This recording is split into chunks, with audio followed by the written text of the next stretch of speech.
योगी आदित्यनाथ इन दिनों चुनावी रैलियों में व्यस्त हैं। योगी आदित्यनाथ इन दिनों जहां भी रैली कर रहे हैं, माफिया शब्द का जिक्र वो जरूर करते हैं, और ये शब्द ऐसा है जिसे सुनकर अतीक अहमद की फैमिली परेशान हो जाती है। मुख्तार अंसारी के घर वाले बेचैनी से भर जाते हैं। दोनों बड़े माफियाओं के मिट्टी में मिलने के बाद इनके बेगम अब रडार पर आ चुकी हैं। पति की मौत के बाद भी भले ही इन्होंने दूरी बना ली हो, लेकिन योगी की पुलिस इन्हें सुरंग से ढूंढ निकालने की ओर कदम बढ़ा चुकी है। उत्तर प्रदेश की इनामी बेगम की धरपकड़ के लिए प्लान कई तरह से बनाए जा रहे हैं, और शायद यही वजह है कि अंसारी फैमिली सरेंडर करने की बात भी करने लगी है। पूरी रिपोर्ट आप देखिए। प्रयागराज और गाजीपुर, यूपी की इन दोनों ही लोकेशन पर अगर कोई संदिग्ध फोन बजता है तो लखनऊ में बैठी सर्विलांस टीम एक्टिव हो जाती है, और किसी महिला की आवाज सुनाई दे जाए तो फिर सारी जिम्मेदारी एसटीएफ टीम संभाल लेती है। वजह हैं ये दोनों महिलाएं, शाइस्ता परवीन और अफशान अंसारी। किरदार वही, मगर कहानी एकदम नई है। सूत्रों के मुताबिक माफिया अतीक अहमद की पत्नी शाइस्ता परवीन जल्द पकड़ी जा सकती है। एसटीएफ की कई टीमें उसे घेरने में जुट गई। उसकी फाइनल लोकेशन ट्रेस होनी बाकी है, और फिर उस ठिकाने पर दबिश दी जाएगी जहां उसके अंडरग्राउंड होने का इनपुट होगा। जबकि माफिया मुख्तार अंसारी की पत्नी अफशान अंसारी के सरेंडर को लेकर दो तरह की बातें चल रही हैं। शाइस्ता 40 दिनों की इद्दत के बाद सरेंडर कर सकती, ऐसा मुख्तार के बड़े भाई अफजाल का दावा है, जबकि बेटा उमर कानूनी पहलुओं का सहारा ले रहा है। यानी वो मां अफशा के सरेंडर के पक्ष में नहीं है, वो अग्रिम जमानत की प्लानिंग बना रहा है। 2024 चुनाव के पहले माफिया बेगमों को लेकर यूपी में बड़ी हलचल है। आज नहीं तो कल शाइस्ता परवीन और अफशान अंसारी का पकड़ा जाना तय है। मगर सवाल यह है कि अपने अपने पति की मौत के बाद आखिरी बार उनका चेहरा तक नहीं देख पाने वाली ये महिला माफिया बेगम आखिर कब तक पुलिस की आंखों में धूल झोंक कर फरार होती रहेंगी? आखिर कब तक ये अंडरग्राउंड होती रहेंगी? सवाल ये भी है कि 2027 तक यूपी में बाबा की सरकार है, और ऐसे में ये बहुत मुमकिन है कि उनके पापों का हिसाब बराबर होगा। यहाँ बोला कम जाता है, परिणाम रिजल्ट देते हैं, और उसी रिजल्ट के लिए आए हैं फिर से। मुख्तार की मौत 28 मार्च को हुई और उसका 40वां होगा 6 मई को, और उसकी मौत पर अफशान की इद्दत का वक्त चलेगा 28 जुलाई तक। इन्हीं दोनों तारीखों के बीच में या बाद में अफशान अंसारी की लेटेस्ट इमेज सामने आ सकती है। हालांकि वो तस्वीर गिरफ्तारी वाली होगी, कोर्ट सरेंडर वाली होगी, या फिर कोर्ट के जरिए अग्रिम जमानत लेकर खुले घूमने वाली। इस पर अंसारी फैमिली में मंथन चल रहा है। हालांकि जिस तरह गाजीपुर के आसपास यूपी पुलिस की सरगर्मी बढ़ी है, उससे संकेत यही मिल रहे हैं कि 75,000 की इनामी अफशान का लुका छिपी वाला खेल ज्यादा लंबा नहीं चलने वाला है। मैंने चैनल पे कह दिया है, आपके भी चैनल पे कह रहा हूं कि मेरी सलाह है उनको, उनके वकील को, कि न्यायालय में आप न्यायिक प्रक्रिया से अगर कोई रास्ता है तो उसको अपनाइए, और नहीं तो समर्पण करिए। वकील से बात हुई थी, हाई कोर्ट इलाहाबाद की गोपाल चतुर्वेदी जी, वो मेरी वालिदा के, मेरी माता जी के वकील हैं। उन्होंने बताया कि हम जुडिशियल रेमेडी लिए हुए हैं, उम्मीद है कि जल्द इंसाफ मिले। उम्मीद तो हमें रखनी चाहिए, उम्मीद रखें।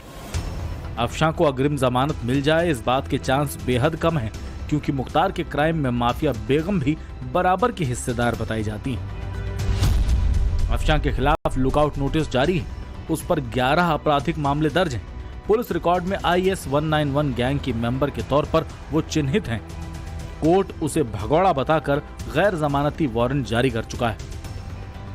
इसीलिए अफशान जब भी सामने आएंगी तो पकड़ी ही जाएंगी, इसमें किसी तरह का इफ एंड बट नहीं।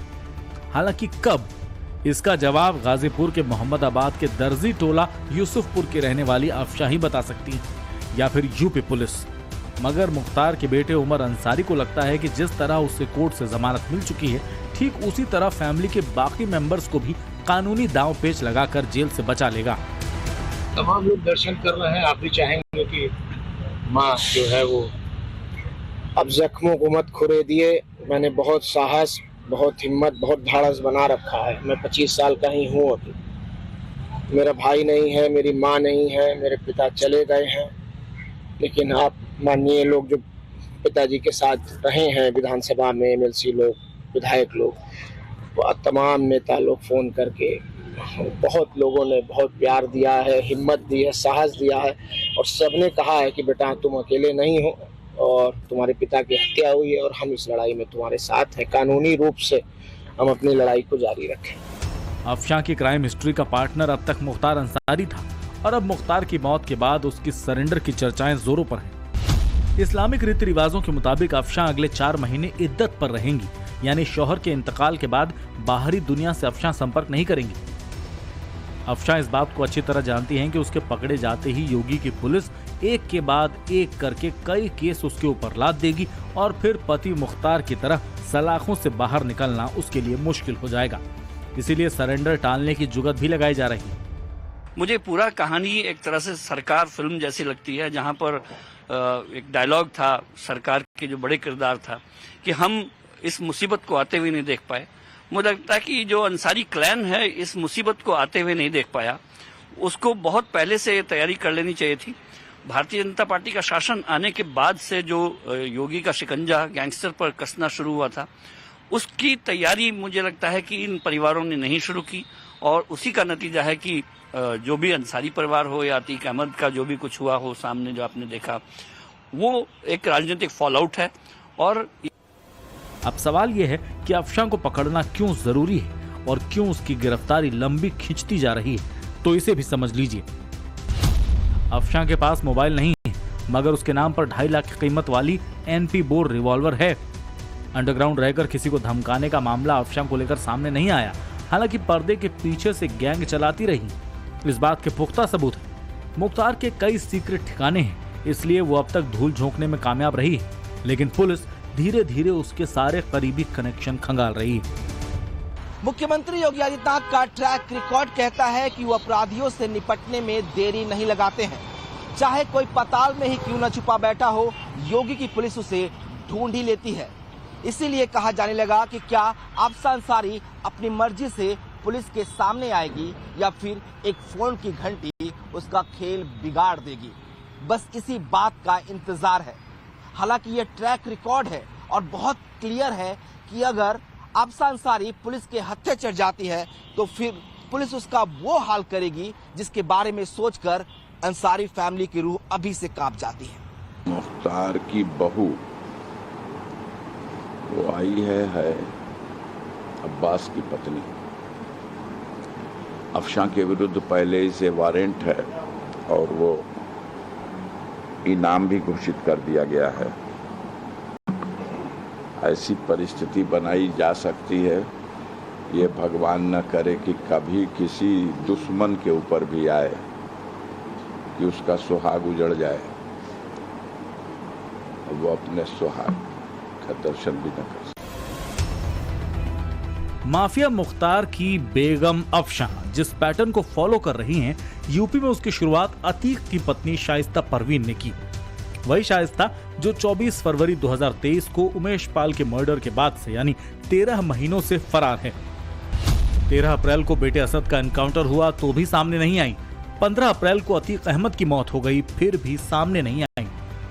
अतीक की मौत का 40वां भी निकल गया, मगर कब्र पर फूल चढ़ाने भी नहीं गई और 4 महीने की इद्दत पूरी होने के बाद भी शाइस्ता हाजिर नहीं हुई। मगर अब पुलिस की एक्टिविटी से उसकी गिरफ्तारी की संभावना बढ़ गई है। माफिया गैंग की गॉड मदर की धरपकड़ के लिए STF की टीमें फिर से सक्रिय हो गई। प्रयागराज, कौशाम्बी, मेरठ, फतेहपुर, लखनऊ और प्रयागराज में गोपनीय ढंग से छापेमारी की जा रही है। एक एक लोकेशन को सर्च किया जा रहा है, सबूतों के साथ सुराग जुटाए जा रहे हैं। पुलिस उन इलाकों को चिन्हित कर चुकी है जहां उसके छिपे होने की पूरी संभावना है। सूत्र तो यहां तक दावा कर रहे हैं कि पूरा मुफ्ती के हटवा गांव में रहने वाले अतीक के दोनों बेटों से मिलने वालों पर उनकी खास नजर है, क्योंकि यहीं से शाइस्ता को लेकर कोई बड़ी लीड मिल सकती है। पुलिस उनके फोन को भी लगातार सर्विलांस में रख रही है ताकि अगर इनके बीच कोई बातचीत होती है तो पुलिस उन तक पहुंच सके। एक तरफ जहां फोन सर्विलांस किया जा रहा है, वहीं दूसरी तरफ जो मुखबिर है उनको भी अलर्ट पर किया गया है। कहा यह गया कि अतीक की पत्नी शाइस्ता परवीन, उसके भाई की पत्नी जो है जैनब फातिमा, वो हटवा इलाके में हो सकती है, लिहाजा पुलिस की टीम वहां पहुंची थी। इतना ही नहीं, शाइस्ता परवीन और उसकी बहन जो आयशा नूरी है, उस पर भी इनाम की राशि बढ़ा दी गई है। शाइस्ता परवीन पर पहले ही 50,000 रुपए के इनाम की घोषणा है। अब सवाल यह है कि शाइस्ता इसलिए नहीं पकड़ी जा रही कि उसकी प्लानिंग बहुत जबरदस्त है या फिर यूपी पुलिस किसी और बात के इंतजार में है। तो बताया जा रहा है कि यूपी पुलिस अतीक फैमिली की तीनों महिलाओं को एक साथ अरेस्ट करने की बड़ी तैयारी में है। इनमें शाइस्ता के बाद दूसरा नाम है 25,000 की इनामी अतीक की बहन आयशा नूरी का और 25,000 की इनामी अशरफ की पत्नी जैनब का। शाइस्ता और जैनब के अलग अलग ठिकानों पर छिपे होने की खबर काफी पहले सामने आई थी और ये तब क्लियर हो गया था जब जैनब के पहले लखनऊ में होने की खबर मिली और फिर बाद में प्रयागराज में उसकी मौजूदगी सीसीटीवी के जरिए पता चली। रिपोर्ट्स पर यकीन करें तो अतीक फैमिली की इन तीनों ही लेडीज के नेटवर्क का कॉमन कनेक्शन खंगाला जा रहा है और जैसे ही इसमें इनपुट मिले तो एक्शन होते देर नहीं लगेगी। पिछले साल 6 मार्च को आखिरी बार दिखने वाली जैनब और आयशा नूरी करीब करीब यूपी पुलिस के चंगुल में आ गई थी। शाइस्ता की लोकेशन भी एक बार लगभग ट्रेस हो गई थी, मगर किसी तरह ये फरार होने में कामयाब हो गई और उसके बाद इन्होंने मोबाइल का इस्तेमाल करना बंद कर दिया। एसटीएफ सूत्रों के मुताबिक मोबाइल से अतीक की पत्नी की दूरी ने उसकी गिरफ्तारी को डिले कर दिया। हालांकि ये तरीका बहुत लंबे वक्त तक कारगर नहीं रह पाएगा। मार्च महीने में पुलिस ने अतीक अहमद के शार्प शूटर बल्ली पंडित को गिरफ्तार किया है। बल्ली पंडित को शाइस्ता का बेहद खास गुर्गा बताया जाता है। उमेश पाल हत्याकांड के 5 दिन पहले शाइस्ता इसी बल्ली पंडित के साथ नजर आई थी। फिलहाल बल्ली पंडित सवाल पूछने पर इधर उधर की बातें कर रहा है, मगर एक दिन उसका मुंह खुलेगा तो अतीक फैमिली की बुर्का नशी महिलाओं के सलाखों के पीछे पहुंचने में देर नहीं लगी।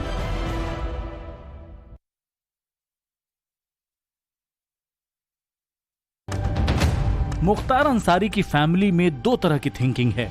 एक सोच है पॉलिटिकल, जिस पर अफजाल अंसारी चल रहे हैं, और दूसरी है जरायम की दुनिया, जिसकी कमान मुख्तार के जेल जाते ही अफशां ने संभाल ली। जबकि अतीक फैमिली में सारा दारोमदार शाइस्ता परवीन पर माना जाता है और इसीलिए उसकी गिरफ्तारी कई